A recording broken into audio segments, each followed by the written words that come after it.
bem-vindos a esta nossa sessão de intervenção estrutural, nesta nova versão em digital. Meu nome é Tiago Nolasco e nesta sessão, antes de mais, começando por agradecer à Boston Scientific, que será o nosso patrocinador nesta sessão, e para brilhantar esta sessão vamos ter como moderadores o Dr. Lino Patrício, aqui do Hospital Espírito Santo em Évora, aqui à minha esquerda, e por transmissão online o professor Adelino Leite Moreira do Hospital CUF no Porto, estará em participação remota, que já está aqui no nosso ecrã também. De palestrantes vamos ter 3 apresentações, com uma delas o Dr. Rui Campanteles do Hospital de Santa Cruz, aqui presente também, e as outras 2 apresentações serão em acesso a participação remota, o Dr. Pedro Braga, do Hospital Vila Nova de Gaia Espinho, e o Dr. Wong Kyung Kim, que estará na Alemanha em participação remota. Just a warm welcome to Dr. Wong Kyung Kim in Germany. Thank you for joining us in this session. Ainda vamos ter uma nova opção, que é, temos um painel de discussão, todo ele em acesso remoto, apresentando o Dr. Alberto Rodrigues, no Hospital de Vila Nova de Gaia em Espinho, a doutora Ana Fonteboa, também no Hospital de Vila de Gaia em Espinho, e o Dr. Bruno Silva, no Hospital Dr. Nélio Mendonça, em Funchal. Estes 3 elementos do painel não os veremos, mas estaremos em comunicação digital com eles, mandarão informações ou questões ou comentários que eu poderei ver aqui no tablet e que introduzirei para a discussão. Convido também todos, como é óbvio, e como nestes formatos, como já estamos habituados, que me ponham as vossas questões, que serão dirigidas aqui para poder entrar nesta discussão. E assim sendo, passo a palavra ao Dr. Lino. Obrigado. Muito obrigado. Boa tarde a todos. Reforçar o agradecimento à Boston, que é o patrocinador desta sessão. Esta sessão tem como objetivo tratar de alguns temas que na TAVI não estão completamente resolvidos, como o Fast Track e também o Pacemaker. E para começar, nós, sem mais delongas, passamos ao Dr. Rui Teles, que nos vai falar exatamente sobre o tema de How to Simplify TAVI Procedures Without Compromising Safety. Rui, o ecrã é teu. Obrigado, Lino, professor Lino Patrício, professor Lino Leite Moreira e Dr. Tiago Nolasco. É um prazer estar aqui esta tarde nesta sessão da APIC e dou os parabéns à APIC por estar a ter este evento e este desafio enorme que é fazer um evento digital nesta era 2020. Sem mais demoras, vou passar à apresentação, que tem como título explicar como podemos simplificar os procedimentos de válvulas órticas percutâneas sem comprometer a segurança. Desde já digo que o mais importante da minha ótica, desde sempre, aliás, acho que isto é transversal a qualquer técnica de característica de intervenção mais complexa, tudo reside na nossa capacidade de planearmos e de anteciparmos os potenciais problemas, estando preparados para os mesmos. Mesmo uma técnica mais simples, essa é a base do sucesso. Primeiro, a primeira pergunta que vamos responder hoje é como é que podemos simplificar, porque é que precisamos simplificar os procedimentos das válvulas órticas percutâneas, além das razões que são óbvias. As razões óbvias, partilha a casuística de Santa Cruz, são que em todos os centros ao longo do mundo se tem percebido na última década a mortalidade cardiovascular e todas as complicações associadas a esta mesma técnica têm diminuído imenso a sua prevalência e, portanto, de alguma forma, assim que a técnica entra numa fase diferente, que é uma fase em que temos, no fundo, uma disseminação por toda a comunidade terapêutica, passamos a preocupar-nos não com, digamos, a entrada da técnica, mas com tudo aquilo que são os vários processos da mesma que podemos otimizar. E, naturalmente, neste momento, com mais de 500 mil de válvulas percutâneas implantadas no mundo inteiro, é sobre esse tipo de preocupações que a cardiologia de intervenção se debruça. Obviamente que o ARTIM é, digamos, a base de tudo o que está por trás disto, continua a ser, mas a discussão que nós temos dentro de uma reunião médico-cirúrgica em torno de qual é a melhor opção, válvula versus cirurgia, vias de acesso, sedonalgia, tipo de válvulas, esse tipo de discussão não é neste momento aquilo que isto já entrou numa rotina e o que nós estamos a mudar de facto tem a ver com a técnica ou a forma como trabalhamos antes, durante e depois do procedimento.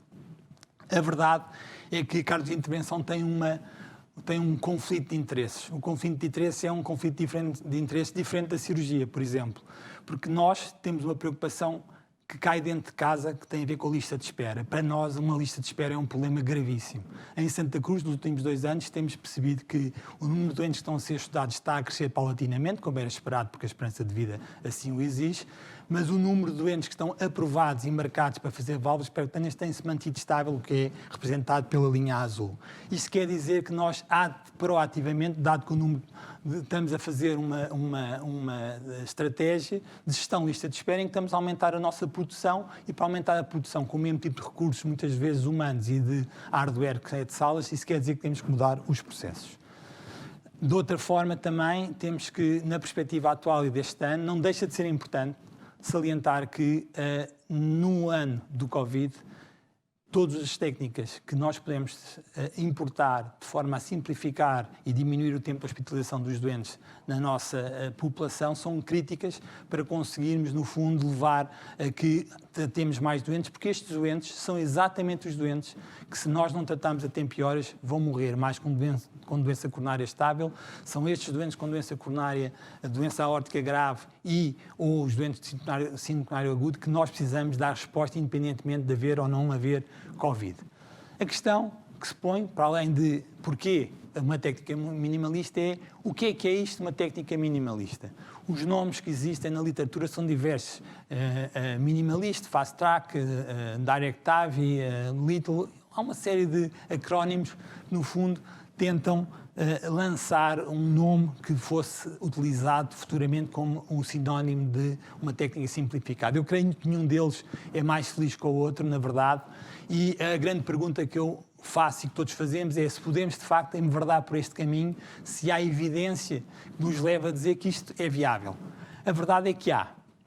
Eu não vou ter muito da evidência. Primeiro porque eu penso que a primeira coisa que faz sentido na medicina é o bom senso. E normalmente nós sabemos que estamos a caminhar sempre, estamos a caminhar num sentido de simplificar a troca de um acesso de maior calibre para um de menor, seguramente não precisamos de evidência nenhuma para mostrar que vamos estar no caminho certo. Se usarmos menos acessos arteriais, estamos no caminho certo. Se não tivermos que anestesiar um doente com anestesia geral, estamos certamente no caminho certo. De qualquer maneira, a evidência mostra que estratégias de pseudoanalgesia são eficazes. Só 6% dos doentes é que são convertidos em anestesia geral na STABI. Portanto, de uma forma geral, temos uma opção segura. Sabemos hoje em dia que todas as outras técnicas que aqui estão, por exemplo, a utilização de eco para a punção do acesso arterial, por exemplo, a utilização de sistemas dedicados de encerramento como o MANTA, por exemplo, a implantação de válvulas diretas, particularmente mais importantes em válvulas que não são expansíveis por balão. Por exemplo, o pacing através do fio-guia, são técnicas que na literatura demonstraram que pelo menos não são piores do que o que estávamos a fazer e nesse sentido podemos utilizá-las e portanto estão validadas de alguma maneira e não oferecem, digamos, obstáculos sob o ponto de vista de utilização em termos científicos. A questão principal é como fazer. Como é que podemos fazer em minha casa, entre aspas, em vossa casa, entre aspas, como é que nós podemos fazê-lo? Eu penso, e penso que há muitos de nós que têm esta partilha também, felizmente hoje em Portugal já percorremos cada um de nós, se calhar muitos laboratórios de hemodinâmica, que não apenas o nosso, e percebemos que as soluções que eu encontro, por exemplo, no nosso centro em Santa Cruz, não podem ser as soluções que vão ser encontradas em Santa Maria, não podem ser as soluções encontradas em Gaia, em São João, em Santa Marta, em Évora, por aí fora. Portanto, cada sítio tem que ter as suas próprias soluções. O mais importante é aquilo que eu desde o princípio referi e eu penso que nós temos de ter a noção, como cardiologia de intervenção, é que mais do que reagir, nós temos que antecipar e planear para termos soluções em termos de técnicas minimamente invasivas e simplificadas. Há 2 fatores principais, são os fatores, para começar, que têm a ver com o acesso e o tipo de anestesia, que tem impacto, obviamente, numa técnica simplificada. Todos sabemos que, hoje em dia, por exemplo, na nossa experiência, 95% dos acessos são por via transfemoral e desde há uns anos que temos sempre mais ou menos uma dezena de casos por via não transfemoral, que têm vindo a evoluir passando de transapical para subclávia, mas de uma forma geral a técnica transfemoral é aquela que está validada claramente com evidência classe A em termos científicos e é aquela que nós todos privilegiamos à cabeça, muito distante de todas as outras técnicas, embora, por exemplo, a experiência pessoal que eu tenha com uma técnica transapical e subclávia não seja minimamente pior que a transfemoral.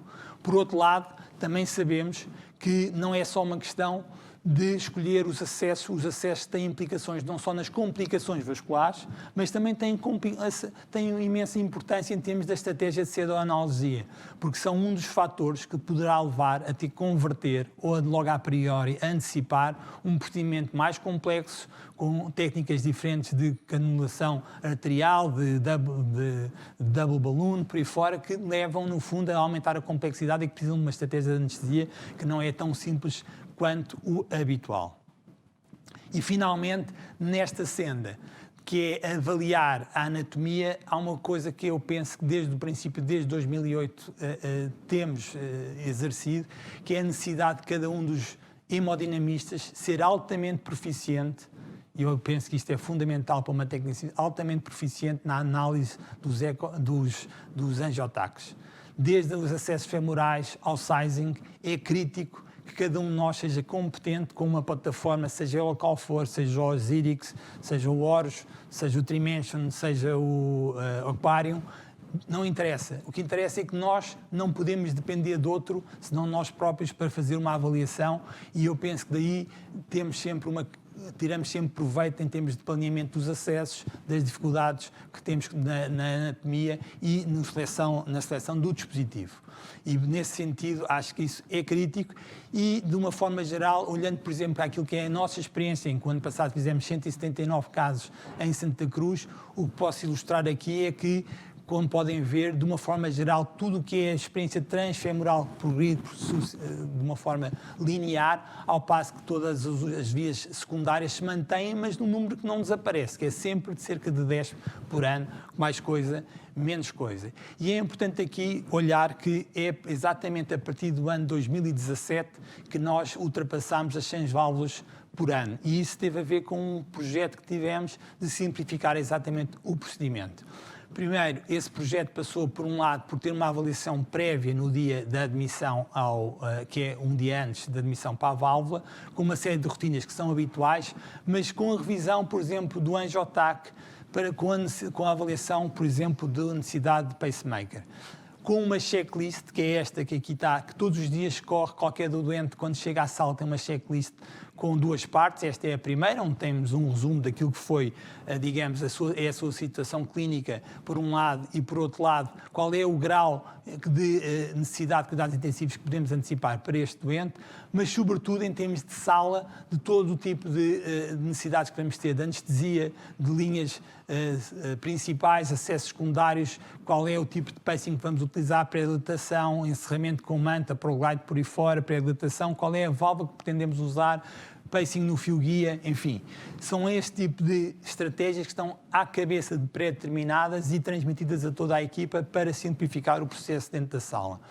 De alguma forma é crítico, porquê? Porque isto é uma relação íntima com a anestesia. A anestesia, neste momento, dá-nos um excelente suporte na nossa intervenção e tem critérios para passarmos de pseudoanalgesia para anestesia geral, que são estes que aqui estão referidos, designadamente o perfil psicológico do doente, muitas vezes, por exemplo, um doente com uma dor lombar, doentes que têm risco anestésico, obviamente, as vias de acesso que não são as transfemorais, caso em que nós prevemos que há um colapso hemodinâmico iminente, e doentes, por exemplo, com muito má função ou que estão em insuficiência cardíaca óbvia.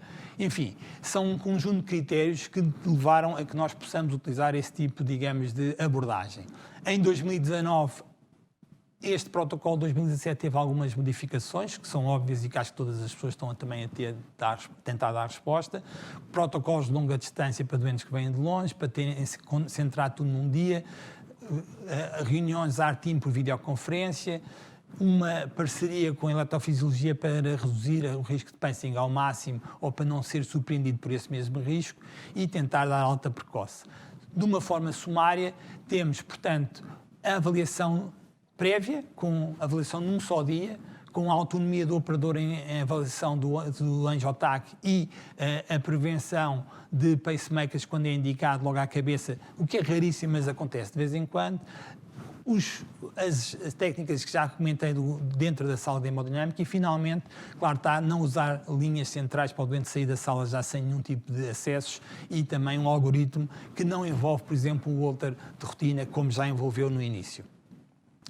Crucial para tudo isto é ter a organização por trás, que passa por ter uma assistente, que é a coordenadora das válvulas ópticas percutâneas, que para já é uma assistente administrativa e que contamos no futuro, e acho que é muito importante ter também um coordenador, sob o ponto de vista clínico, que pode ser e será um técnico e um enfermeiro que vão ajudar-nos também a fazer uma avaliação destes exames que acabei de estar a falar.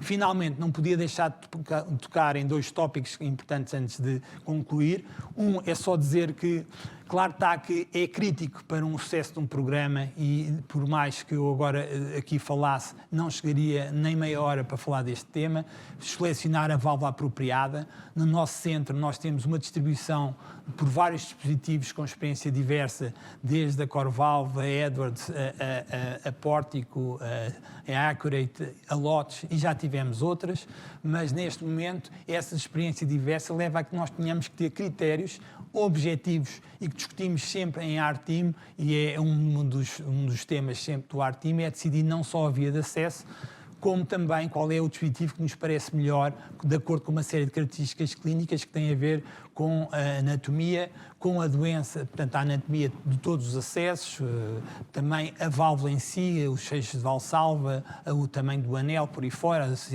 a emergência das coronárias e também critérios clínicos que têm a ver, por exemplo, com a insuficiência renal ou outros deste género. No fundo, isso é importante, tal como é importante ter migrado para este encerramento, que é aqui um exemplo, que ilustra aqui com o exemplo do MANTA, que nos ajuda muito a encurtar o procedimento e para o qual nós temos a nossa experiência já com 300 doentes em comparação 140 mantas, que agora já vai em mais de 200, mas no fundo mostrando que esta evolução para o MANTA foi uma evolução favorável em termos de resultados e que estamos satisfeitos com essa facilidade e segurança associada. Finalmente, só refrisar que temos que ter um kit de emergência para quando há complicações. Essas complicações existem e temos que estar preparadas para isso. Agradeço aqui o slide do Henrique Mesquita Gabriel, que ainda no 2VRT fez uma ótima palestra sobre este tema. E, para concluir, o último slide referindo que, de facto, o essencial é o planeamento, olhar para a anatomia, para a válvula, para as comorbilidades associadas, estabelecer o equilíbrio entre o acesso que vamos utilizar e as opções anestéticas e prever à cabeça o que é que vai ser melhor para o doente e, claro, fazer uma escolha do dispositivo adequada e individualizada. Muito obrigado. Muito obrigado, Rui, pela tua excelente apresentação e cumpriste o tempo rigorosamente. Estamos nos zeros neste momento. E passaria para o Porto, para cumprimentar os colegas, o Pedro Braga e o Adelino Leite Moreira, e passaria a palavra para o professor Adelino para apresentar o próximo. Isso agora fica aí entre o Porto, que é para apresentares o Pedro e, enfim, teceres as tuas considerações. Nós decidimos aqui, Adelino, que faríamos a discussão no final e, portanto, fazeremos as 3 apresentações de seguida e, no fim, teríamos então a discussão. Relembro que podem ir pondo as vossas perguntas online para depois, no fim, podermos discutir. Muito obrigado a todos. Desde logo, as minhas desculpas pela minha voz, que está um bocadinho rouca. Aproveito desde logo também para saudar já o primeiro apresentador, o Rui Teles, pela magnífica apresentação. Dizer que é com muito gosto que divido esta moderação com o professor Lino Patrício e obrigado pelas palavras que me dirigiu. Também ao nosso moderador. Só gostava de fazer aqui uma pequena nota relativamente à minha afiliação, ou efetivamente estou afiliado também ao Hospital CUF Porto, mas em abono da verdade, portanto sublinhar que a minha afiliação principal é o Hospital Universitário de São João e a Faculdade de Medicina do Porto, que me ocupam ainda a maior parte do meu tempo e que, portanto, devem constar como minhas afiliações principais. Mas esta é uma pequena correção que não podia deixar de fazer, e sem mais delongas, até para não vos maçar com a minha voz, é com muito prazer que apresento o Dr. Pedro Braga, efetivamente um amigo de longa data, uma pessoa que eu muito admiro e que tem um programa muito ativo de TAVI, num hospital aqui nas nossas vizinhanças, e que nos vai falar da seguinte apresentação: Pacemaker After TAVI, Update on Rates and Predictors. Pedro, boa tarde, o palco é teu. Boa tarde. Boa tarde, não sei se me estão a ouvir. Sim, sim, sim, sim. Ótimo. Excelente. Ora bem, antes de mais cumprimentar o moderador da mesa, o Tiago Nolasco, e também o Lino Patrício, o Rui Teles, e agradecer este convite e as palavras que o professor Lino teceu. Ora bem, nós sabemos que em relação a este tema, desculpa, que houve uma simplificação enorme em relação ao procedimento TAVI. Hoje em dia passamos para um procedimento em que, com muito menos pessoas na sala e tentando ser um PCI-like, mas o que é certo é que o que nós conseguimos ao longo deste tempo fazer e melhorar foi uma série de complicações que tínhamos, nomeadamente complicações vasculares, e nomeadamente, por exemplo, um problema grande que tínhamos com as novas gerações, que é, portanto, o problema dos leaks. Como conseguimos ver neste gráfico, há uma diminuição franca com a evolução das válvulas da nova geração, e passamos para, digamos, uma percentagem de leaks com estas válvulas bem menor e bem aceitável. O que é certo é que, apesar de haver uma melhoria com a nova geração de válvulas da taxa de pacemakers, continuamos com números sempre superiores a um dígito, ou seja, há uma grande percentagem de doentes que vão necessitar de pacemaker definitivo. Isto é um problema que temos. Isto advém-se realmente por questões anatómicas. Sabemos que o NOAV está muito perto também, digamos, do septo membranoso, e que é no septo membranoso que está junto à cúspide não coronariana e à cúspide direita, que temos, que vai dividir-se depois no feixe esquerdo e direito, e há uma heterogeneidade entre os doentes, e muitos deles têm digamos, uma superficialidade deste tecido de condução, que vai levar digamos, ao seu traumatismo, à sua inflamação, ao edema secundário aos procedimentos que vamos fazer. E, portanto, a ocorrência, esta complicação é a complicação das mais graves que temos, ou pelo menos agora das mais frequentes, e tem que haver há uma falta de consenso melhor em relação à definição quer da definição que leva nos diferentes estudos a colocarem, a implementar o pacemaker. Ou seja, não há, digamos, uma homogeneidade na definição de qual é o que determina a colocação do pacemaker, e por acaso é uma coisa que falta, e sabemos que o pacemaker está ligado também a um aumento de custos, que tem a ver com o aumento da hospitalização, tem um aumento também em termos de custos, como é lógico, e também em termos de prognóstico, que é uma coisa que nos interessa imenso. A incidência de bloqueio do remo esquerdo após a TAVI não é desprezível, e verificamos que há um número muito grande, independentemente da válvula, de doentes em que se desenvolve o bloqueio do remo esquerdo.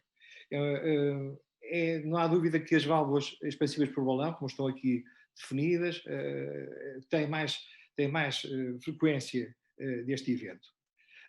Sabemos que com a idade também determina que os doentes possam ter perturbações, digamos, que não foram diagnosticadas e que estão subjacentes, e que podem também facilitar o aparecimento desta complicação e da necessidade de pacemaker, e que realmente neste slide se verifica bem que há uma diferença grande entre a válvula expansiva do balão e a válvula autoexpansiva.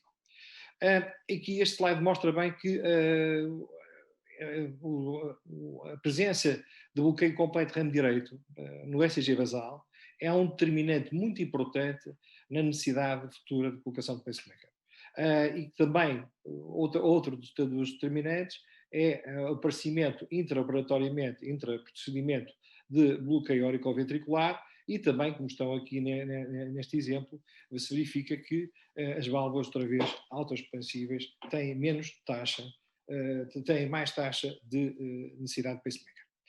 Ora bem, esta é a evolução, portanto, ou melhor, mostra a evolução nas diferentes válvulas do aparecimento do bloqueio ramo esquerdo, em que se verifica que realmente a SAPIEN, a válvula expansiva do balão, tem menos incidência de bloqueio ramo esquerdo de novo. Existem montes de estudos que mostram isso e também a presença de bloqueio auriculoventricular de primeiro grau também pode determinar, e alguns estudos mostraram mesmo que determinam a necessidade de pacemaker. Ora bem, portanto, há uma série de fatores preditivos que são fatores que têm a ver com alterações eletrocardiográficas de base, que são muitas vezes relacionadas também com o doente, a idade, portanto, o diâmetro da LVOT, a calcificação que existe no próprio anel e, digamos, fatores que dependem do próprio procedimento, que têm a ver com, como vamos ver mais tarde, a implantação, digamos, a profundidade de implantação da válvula, se se fez ou não para a dilatação, o tamanho do balão que se usou, e também a sobredilatação, a sobredimensão da válvula. Ora bem, isto são, quando nós vamos avaliar doentes ou vamos começar a tratar doentes de risco mais baixo, e este problema da necessidade de pacemaker é um problema que ainda é mais grave.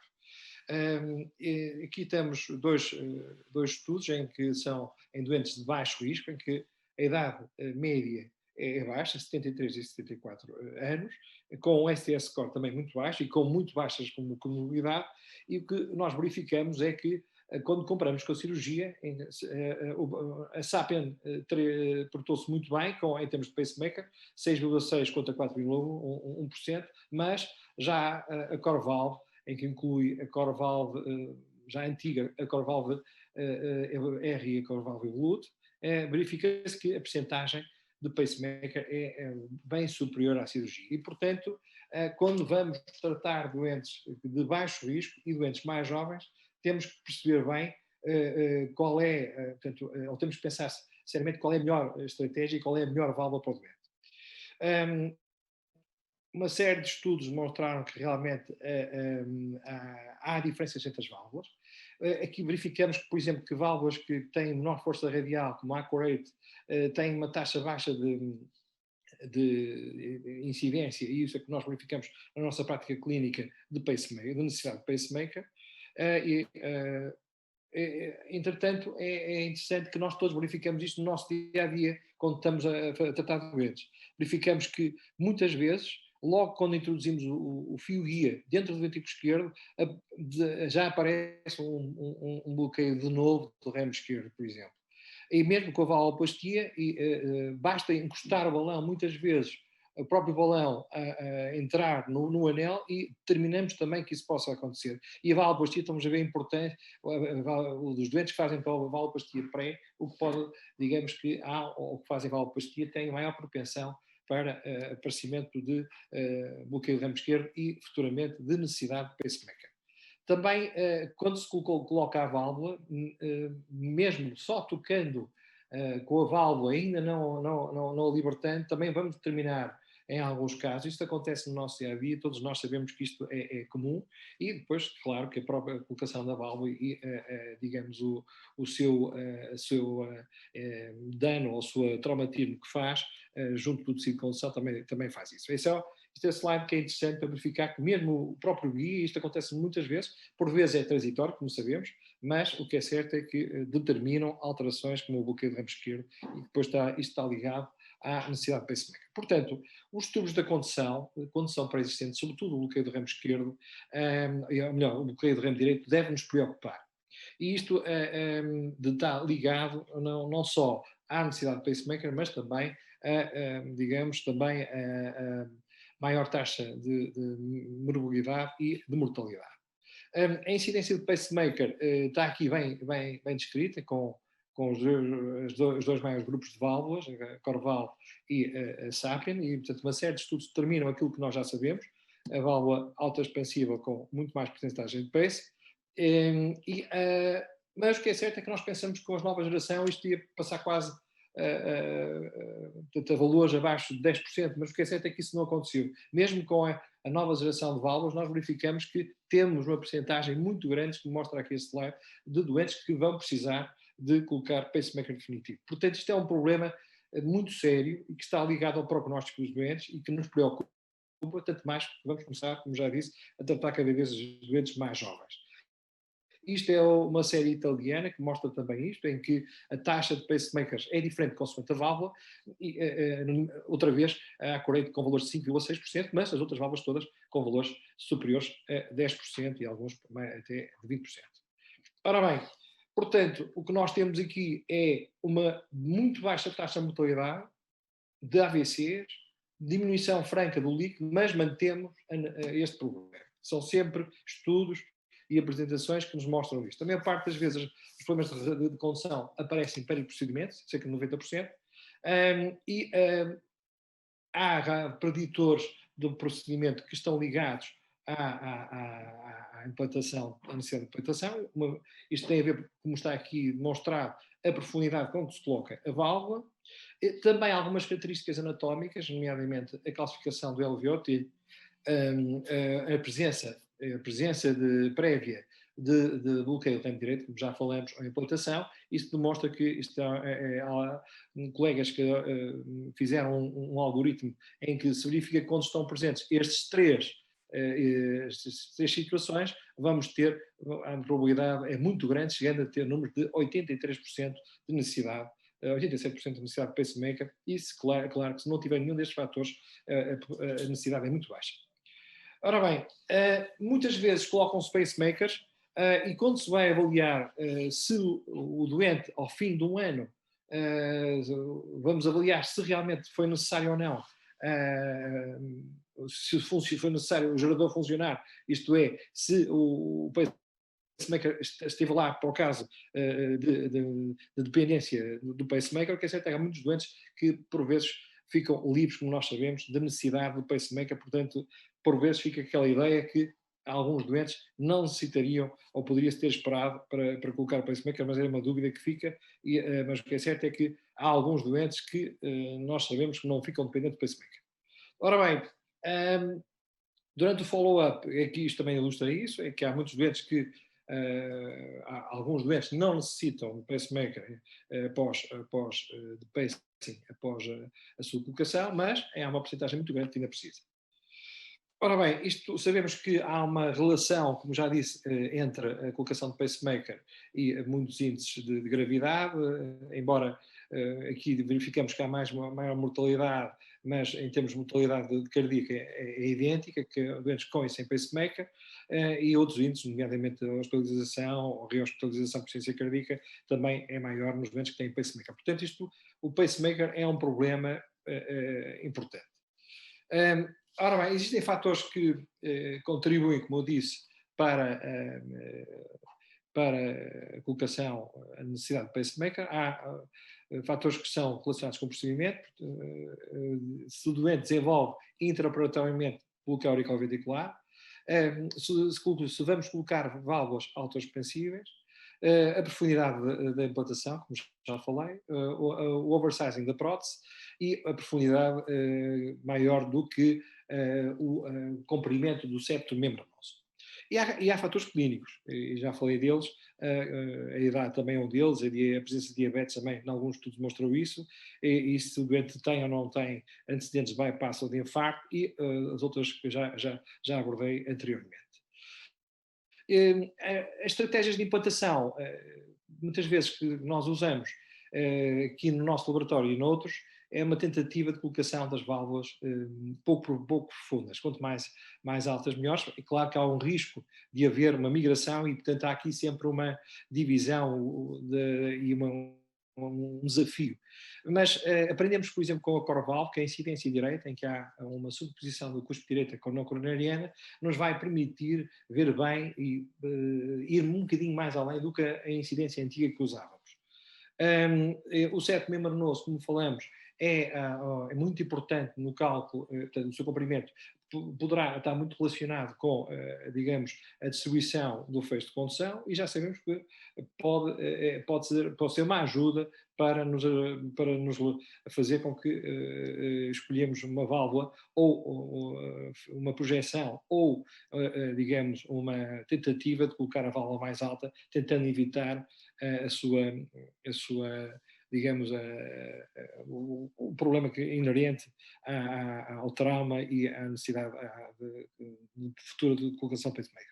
Ora bem, saiu este documento um documento de consenso que tenta uniformizar, digamos, uniformizar o diagnóstico e nos dá algoritmos de decisão quanto à necessidade de pacemaker. Eu aconselho a todos a lerem isto, julgo que se calhar já todos leram estes documentos de consenso. Vou passar um bocadinho à frente, que parece-me que estou-me a atrasar um bocado. Este documento de consenso divide, digamos, os doentes em 5 grupos e vai avaliar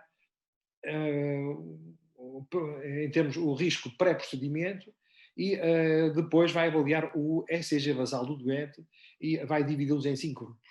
O grupo do doente que não tem nenhum bloqueio do ramo direito, o grupo do doente e que não sofreu nenhuma alteração no ECG, o grupo que tem um bloqueio do ramo direito no ECG basal mas que não sofreu alterações durante o procedimento, o grupo que tem alterações no ECG e que teve alterações adicionais. Este é o grupo mais, digamos, mais difícil de avaliar, porque é um grupo muito grande e muito heterogéneo.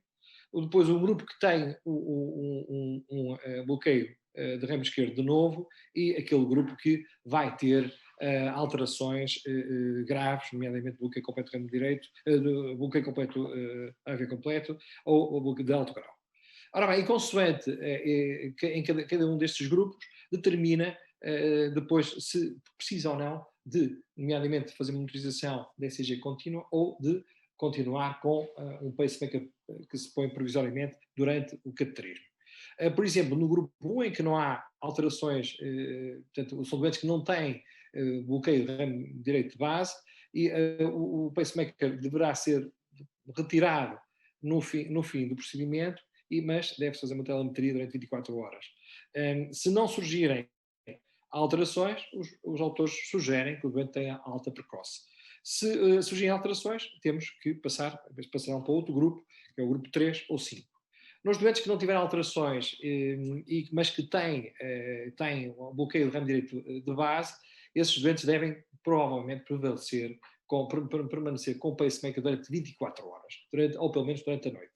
Depois, vamos ver se o doente desenvolver bloqueio de alto grau ou bloqueio completo, de colocar um pacemaker.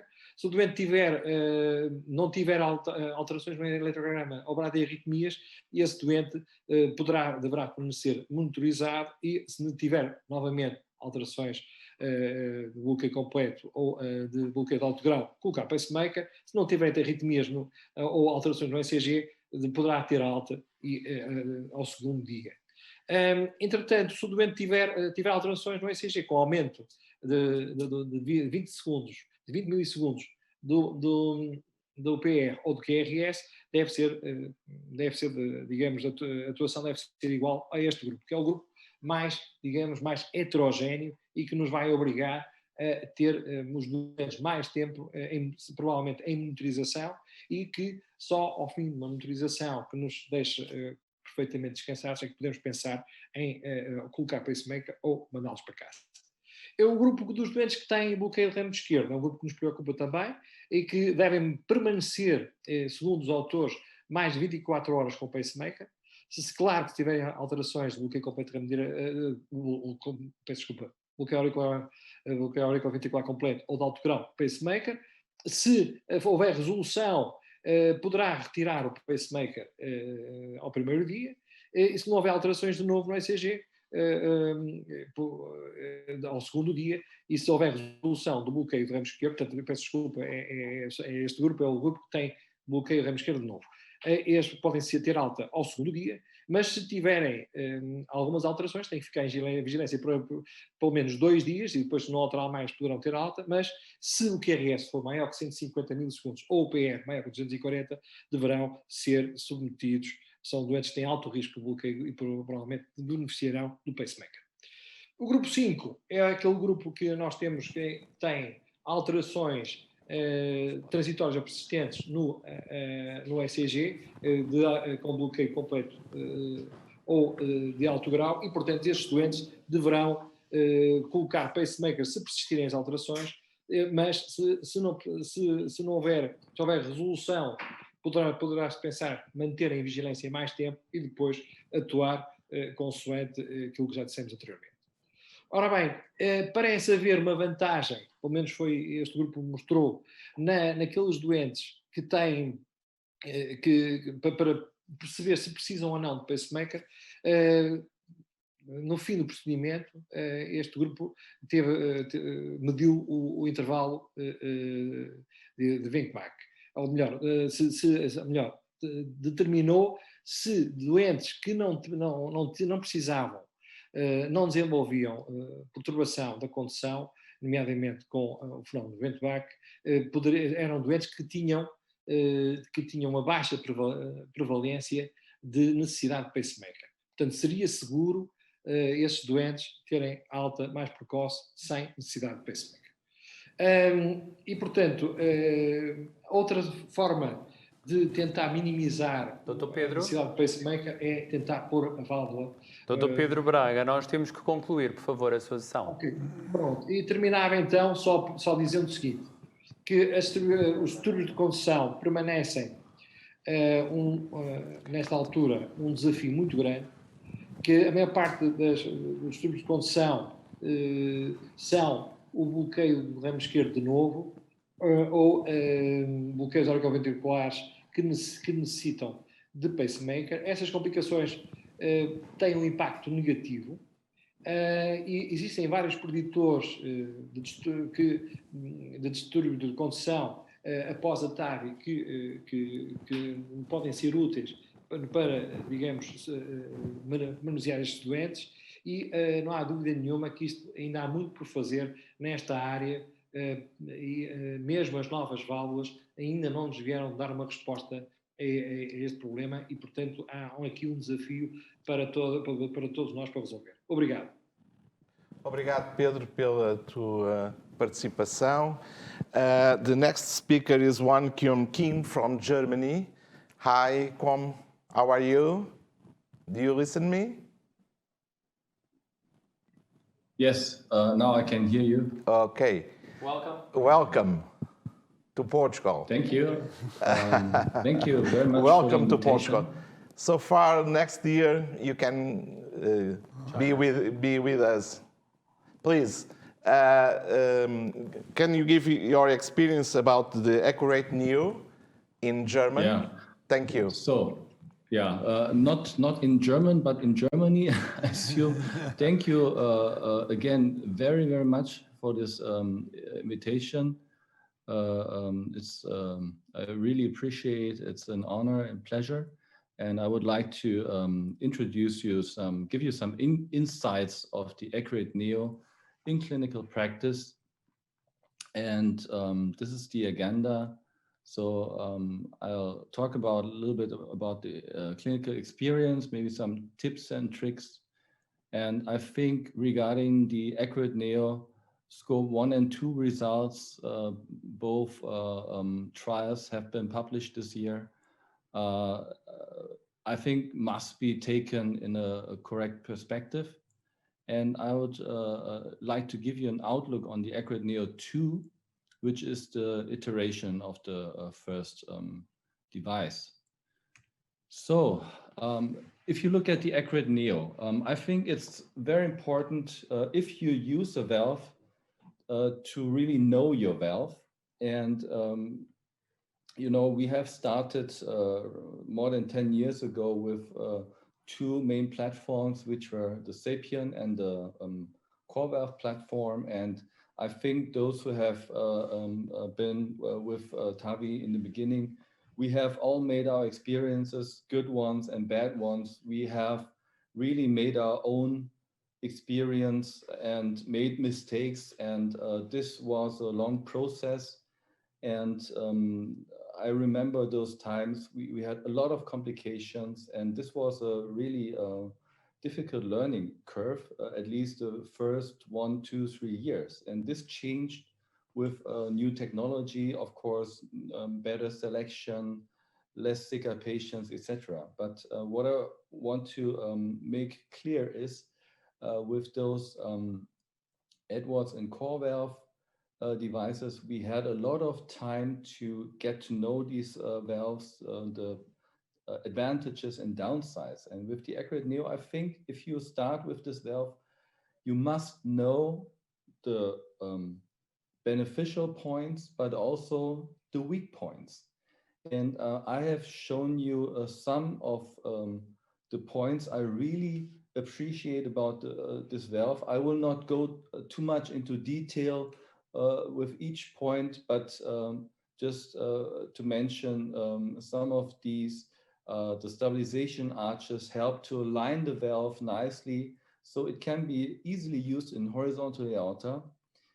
You will have a completely stable deployment, so there will be no outflow obstruction as you see with other self-expanding devices. There's a very low risk of coronary obstruction. Here I will show you some examples. The delivery system is very flexible, so it is suitable for torches, anatomies. We have a supraannular leaflet position, which grants low gradients. And we have, here you can see, this is the courtesy of Stéphane Delaloy, who is the inventor of this valve. You see the distribution of the radial force, which is very low here at the inflow part. And we have a very low LVOT protrusion, which explains the relatively low pacemaker rate. However, you have also to know the downsides, and I would like to call it a downside, which is on the one hand downside, on the other hand, it is just a feature, which is the lower radial force. And I know some like to talk about opening force, which is rather on the lower side if you compare it to other valves that are on the market. And it is a matter of fact that for the treatment of aortic stenosis, you need radial force. Yeah? So this is a typical, very severely calcified anatomy. So what is the result? Due to the lower radial force, you can have, this is what you can see, either incomplete expansion of the device and or paravalvular leakage.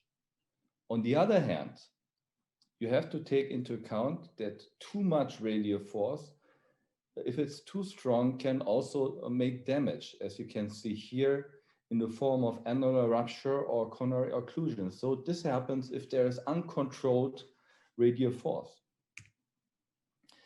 So I would like to give you some examples of regarding the good features of the Accurate Neo regarding the relatively low risk of coronary obstruction. And please look at what happens if you implant a Sapien. Maybe it's difficult to see for the audience, but you can see that the device will really open up and will not respect the borders and will press the calcium and the native leaflets into the sinus. And if the distance to the coronary is low, or if there is no space in the sinus, then you will have a flow impairment of the coronary arteries. I can show you again. You can see this is typical sapien. And you can see here's the native calcium, and you can see what happens with it. It's just pushed aside. And now please appreciate what happens if you implant the Accurate Neo. You can also nicely see the movement of the native calcium, and you can see what happens. This calcium is being captured by the upper crown and keeps it more or less away of the coronary artery. I repeat it.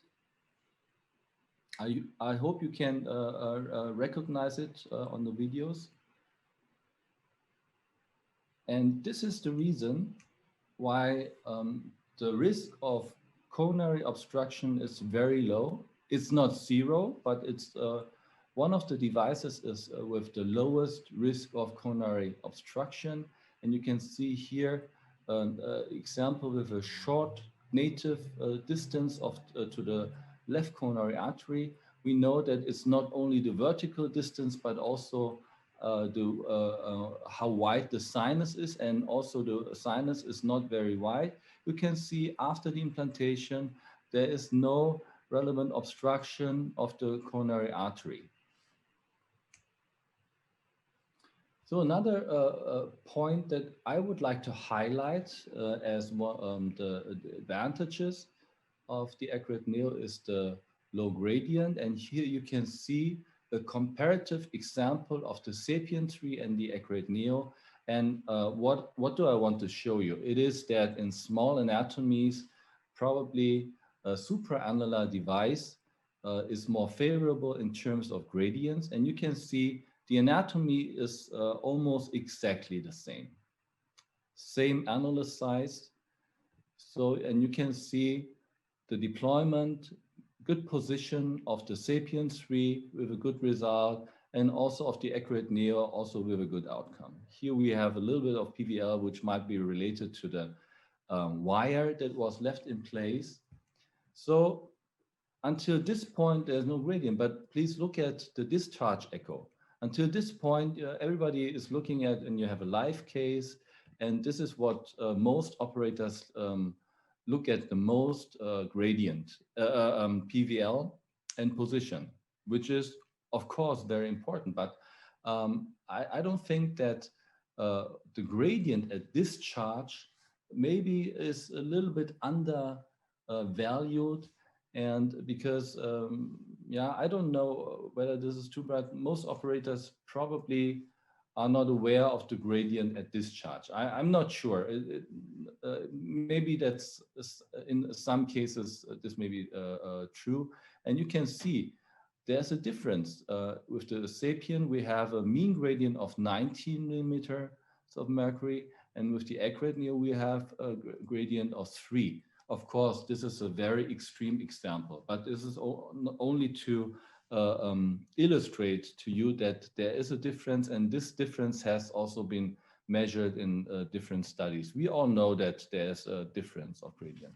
So now let's come to the weak point, the Achilles heel, which is related to the relatively low radial or opening force of the Accurate Neo. And if you compare it to other devices, look at the partner B and CoreValve, etc., Lotus, which is probably the standard in regarding PVL in TAVI devices. And you can see here on this side all the studies with Accurate Neo, and the difference until here is that these were all core lab adjudicated and these were site reported. So there's a big difference.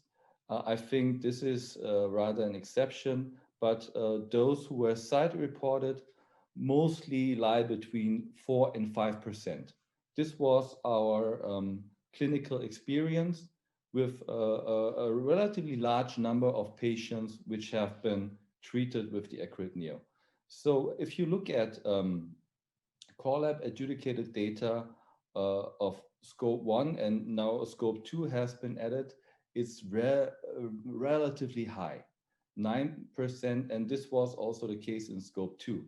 If you look at progress PVL, also a relatively large study, and this was also core lab adjudicated, the number of moderate or severe PVL is much lower.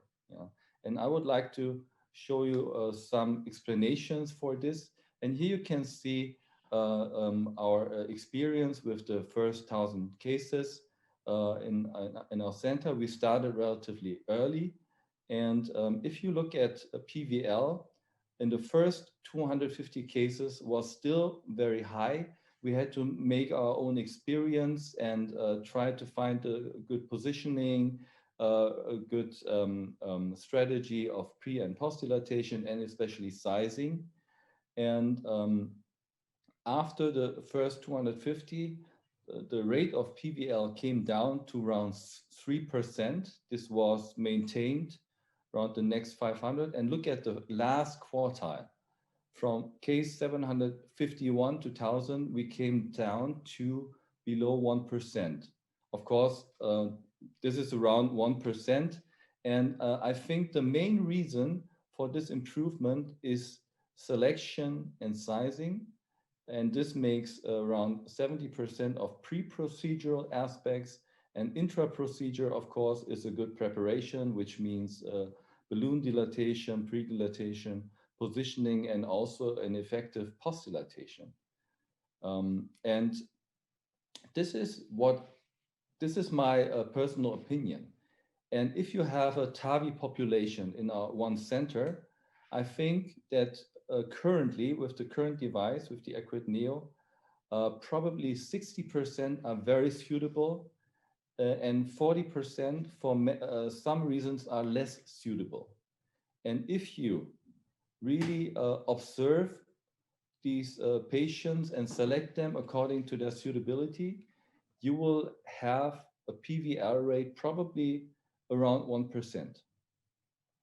If you do not observe this, then you may go up to 5 to 10%. So this is mainly a matter of selection. And I will skip to score 1 and 2 with this keeping in mind.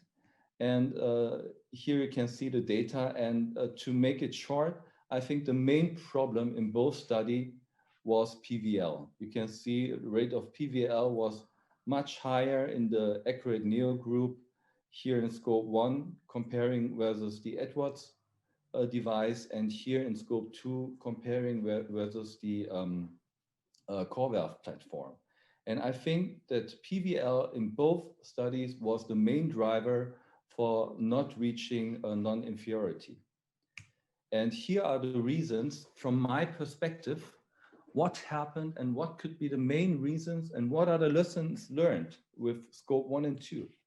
And this is one of my opinion. I think that with the ACURATE platform, in opposition to the SAPIEN and CoreValve platform, most centers had less experience. And I showed you the learning curve. It took us 750 cases until we reached a niveau of having 1% PVL. Of course, after 250 cases, we had around 3 to 4%. This was also a global experience, but it took us some time. And I think that many of the centers that participated did not have this experience. And I believe, and we are in the process of analyzing data, CT data, post-hoc analysis, etc., that sizing errors could have contributed to these results. So I believe that in many cases, probably a wrong size, a too small size has been chosen. Yeah. Another thing is related, another explanation is related to suboptimal pre-dilatation and post-dilatation. And I'm in the screening committee of the IDE trial of the ACURATE neo, which is currently ongoing. And I frequently see we give the recommendation for the size and also for the balloons in each case. And we frequently see that the balloon that is suggested for pre-dilatation is very, very small, especially in centers that prefer the CoreValve platform. And with this relatively low radial force of the ACURATE neo, it is really important to have an effective pre-dilatation. Of course, and in this randomized setting, there was some kind of selection of patients which experienced implanters would have not considered. And I think you have to see the Accurate Neo as rather a first generation device, which was compared with more experience or more improved iterations, which were the S3 and the Evolut R and Pro. The lesson that I've learned personally, because we did not expect these results, is that probably the Accurate Neo, even though the basic principle seems to be easy, the platform is less forgiving. It is less forgiving regarding sizing. This is what we have realized. Patient selection and also positioning. For example, if you have a too high or too low position, there is, in my opinion, there's a little bit higher risk of device embolization or migration. If you compare it to the Sapien, you know that the Sapien has a very wide range. We were talking about pacemaker, that it can be implanted. It can be implanted too high, even 1 or 2 millimeter above the annular plane. In most cases, you will still have a good outcome. And even though the Sapien is, if it ends up too deep, you might have more pacemakers, but the general outcome in terms of PVL will still be good. And here's the sizing issue. And this is the official recommendation of which is also being printed in many brochures, etc. And you have to be aware, and this is what we found out and published also 2 years ago, that the official sizing recommendation does not bring about optimal results in every case, especially in those wrap up your presentation, please. Sizes. It may be better to take the larger size of the prosthesis than to really strictly adhere to the official sizing recommendation. Dr. Kim, So I'll have to ask you to end your presentation, please. Okay, I'm sorry. So I will hurry up. I'd like to give you a short outlook on the Accurate Neo 2, which has addressed the main problem, the PVL with a seal. And I would like to show you an overview of all the implantations that we've done, and so you can really look at the results yourself, and we really have good outcomes. And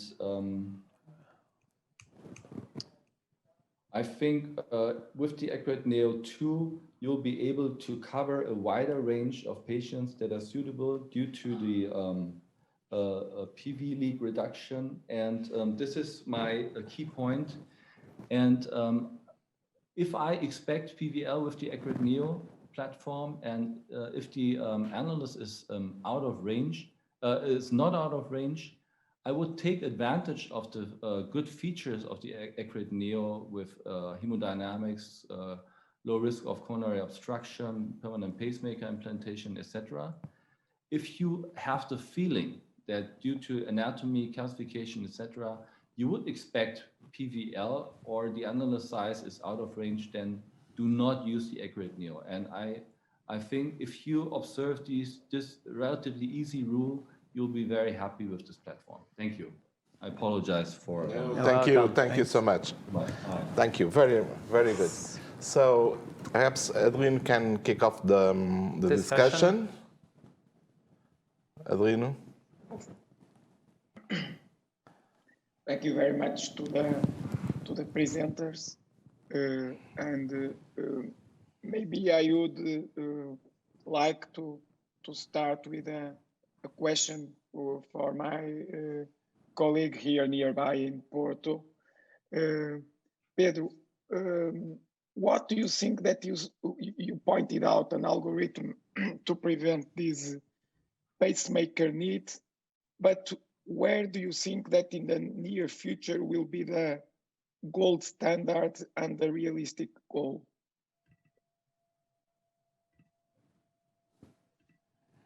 Okay, so you asked me what's about the future, eh? Yes, what you think that in the That's near easy. future, what should we aim to in terms of pacemaker need in TAVI? What do you think will be a realistic goal in the near future? Future is it's not easy because we have to implant a valve that fix and have strong enough to resolve the stenosis. And we know that, and don't embolize. So we know that we are going to have some trauma, okay, in the conduction system. And in the other hand, we try to reduce this trauma and to have low pacemaker rate. So it's not technically, I don't know if we can achieve a very good result. But I think we can look for some technical aspects and some medical, and we expect that some patients already have, and there are 3 trials ongoing about study before implantation of TAVI, study the patients with long-term monitoring the ECG with long records. So a halter or something like that, several days, to try to look at really if the patients need or not a pacemaker before implanting the valve. In other way, we are trying to treat younger patients, and we are trying also to treat less severe or lower risk patients. I think it's not easy to expect in the near future to have uniform in all the valves the result that surgery have. But we know that several valves already have, like Accurate, the number of pacemakers is low, is similar to the surgery. And we know also that with SAPIEN we can have such numbers. So we have to choose the best valve for the patient. So we can expect that we have to be more accurate to choosing the right valve, and also if we have some kind of anatomy, we can choose one or another, and perhaps we can also, if there is some kind of medication that patients are on, we can try to stop the medication, not to influence these results. We are talking about digoxin, we are talking about beta blockers or amiodarone, but we know that some trials shows that when we stop, for instance, beta blocker, we can expect more atrial fibrillation or some kind of arrhythmias. Thank you, Pedro. Just a short comment on my side is that I think that one of the issues that we have to keep in mind, and this is also the reason because even in surgery under direct vision, these numbers are not zero. And we often we have this perception because the calcification, the natural history of the disease and the calcification really sort of drops into the interventricular septum and the place where the conduction system is. And in surgery, it's almost impossible to do a proper decalcification without touching it. And we know that some of these patients, even in their natural history, if the disease would be left to progress, presumably the calcification would reach the conduction system itself and would lead to a block. This is particularly true in some bicuspid valves, and indeed there will be a limit beyond which the nature of the disease itself will lead to a block. But indeed, thank you for your points of view, and I think that's the way to go. Continuing this discussion, I have lots of questions from our panel. Okay, perfect. So go on. And with the as for the questions, and still concerning the pacemaker, right, and going to what Dr. Rui explained about the fast track, they wanted to address one special question. Everyone strikes out, and it's important that the pre-planning of the procedure is the best key to success and to simplify everything, and especially in those patients in which we could think of a pre-pacemaker before TAVI. Is this one of the key issues for a good fast track for once? And is your threshold, Dr. Rui, lower? And does this strikes a good correspondence with better results and a faster check-out of the hospital? I'm going to be quick answering this one because I think that the threshold for a pacemaker, a prophylactic pacemaker, is not actually ours, it's from the EP guys. And from my perspective, the indication for pacemaker are basically the same. The point is that sometimes the patient arrived to the cath lab with an indication for a pacemaker that was not followed. So in those cases, I think we should implant the pacemaker ahead, as it should be done, but not just because of the TAVI, it's because the patient has the indication. But regularly, I don't think that we can advise prophylactic pacemaker. And if we move to the next step, which is younger patients, I always had that feeling that pacemaker is a malignant disease. So if a patient is below 75, I'm very, very conservative regarding any technique that will induce a permanent pacemaker in those patients. I try to avoid it all at my best. We agree. I have one question to you and to Dr. Juan, is regarding not the fast track after, but the fast track before. Actually, what we have in Portugal is the problem with the waiting list. For you both, which is the best strategy for schedule the angio-CT and the implantation? So I don't know if I understand correctly the question, but I'm going to say that in our center, the CT scan belongs to the cardiology department, and that facilitates everything a lot. So that means that actually what I try to do is that if a patient is from nearby, it doesn't matter, it's like any echo, but if it belongs to lives away, we try to concentrate everything in a single day. I mean, the surgical appointment, the cardiologist appointment, the echo appointment, and the multi-slide CT appointment. Thank you. And in Germany, which is, Dr. Juan, your strategy for the CT and the pre-planning of the TAVI? Yeah, it depends. We have two different populations of patients. One population already has coronary status with coronary angio, and in these patients we get them to a hospital one day before the TAVI procedure, and one day before they get a CT, and then the day after we perform the TAVI. In patients that have unknown coronary status, we bring them to a hospital, and then they stay for 1 or 2 days and get CT and coronary angio. And then we discharge them and have a separate date for the TAVI procedure. So this is more or less a matter of administration and things. I would also like to do everything in one row, but sometimes it's difficult, and it's also a matter of reimbursement. But okay. Don't you have any concern about renal function in these patients, in these elderly patients? Yeah, we do some discrimination between patients with worse renal function. In these cases, of course, we try to separate everything if they have several procedures, coronary angio and CT. But we also try to include the CT as maybe substitute for coronary angio. In some patients, you can nicely see the coronary arteries. And if you can rule out relevant coronary disease on CT, then I think it's safe not to do a coronary angio.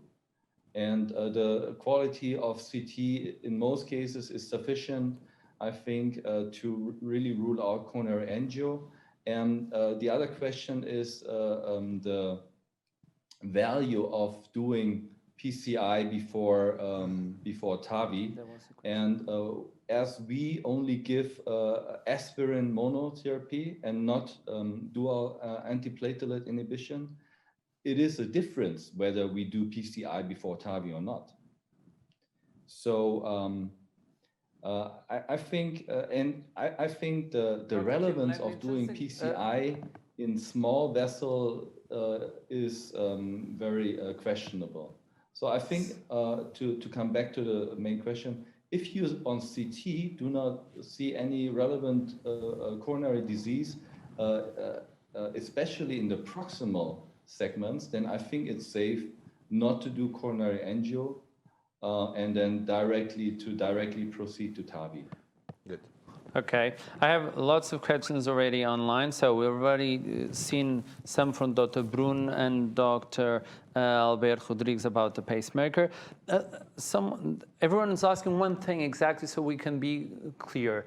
What exactly is alta precoce? So what exactly is discharge, a fast discharge or early discharge? What we're talking about, 24 hours, we're talking about 48 hours. What's your insight? Rui? I'm going to be short in this answer also because I think it's not defined, but anybody that says that any discharge the next day would be an early discharge, of course. But I think that it's acceptable that until 48 hours is a very fast admission. But that depends on lots of things among countries, reimbursement, etc. There are two things that I want to state about fast track. The first one was a question from the anesthesiologist, and I think that we in Santa Cruz we have always the support from the anesthesia.